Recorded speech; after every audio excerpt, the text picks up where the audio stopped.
દારૂબંધી કરવા માટે દારૂ વેચનારા અને બંધ કરાવવાની વાતો કરો છો, દારૂ પીનારાને બંધ કરવાનું કરો ને, દારૂ વેચવાને કેમ બંધ કરો છો? મને લાગે છે કે કાયદાના રક્ષક આવી ભાષા વાપરીએ એ લેશ માત્ર ઉચિત નથી. બીજી વાત, હિસાબ કિતાબની વાત કરીને કીધું ભાજપ કાર્યાલય કેમ ચલાવે છે, આની પણ મારે ઇન્ક્વાયરીની તપાસ કરવી પડશે. ભાજપ કાર્યાલય કેમ ચલાવવું એ એમને પૂછીને ચલાવવાનું હોતું નથી.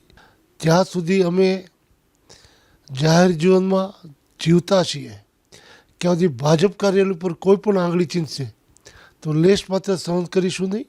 ભાજપ કાર્યાલય બંધ કરાવવાની જે વાતો કરે છે અને ગુનાહિત પ્રવૃત્તિઓ, ચાહે રેતી ખનન હોય, ગુંડાગીરી હોય, દારૂના વેપાર હોય, એ ખુલ્લેઆમ ચાલતા હોય, જેની જવાબદારી બંધ રખાવાની છે ત્યાં પોતાનું મૂળ ટૂ બંધ રાખે છે અને ભાજપ કાર્યાલય બંધ કરવાની વાતો કરે છે.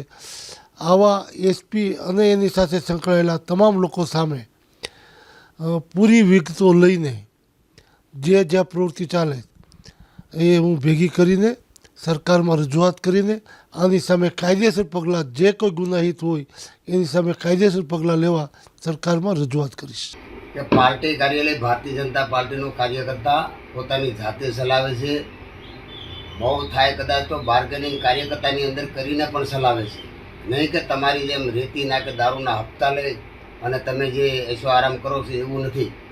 અને એસપી એવું કીધું કે દારૂ પીવાવાળાને, વિપુલભાઈને એવું કીધું કે દારૂ પીવાવાળાને તમે કહો એ બંધ થઈ જાય.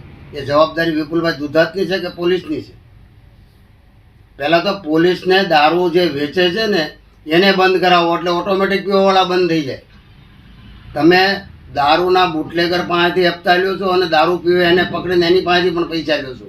એટલે તમે તો કરવતની ધારની જેમ બંને બાજુથી પૈસા પડાવો છો. તો બધા શો જોવા માટે વીટીવી ગુજરાતીની એપ્લિકેશન ડાઉનલોડ કરી દો. એપ સ્ટોર અને પ્લે સ્ટોર બંનેમાં અવેલેબલ છે. અને અત્યારે જ કરો. કરો કરો વેટ કરીએ છે. અરે કરો ને, જલ્દી કરો.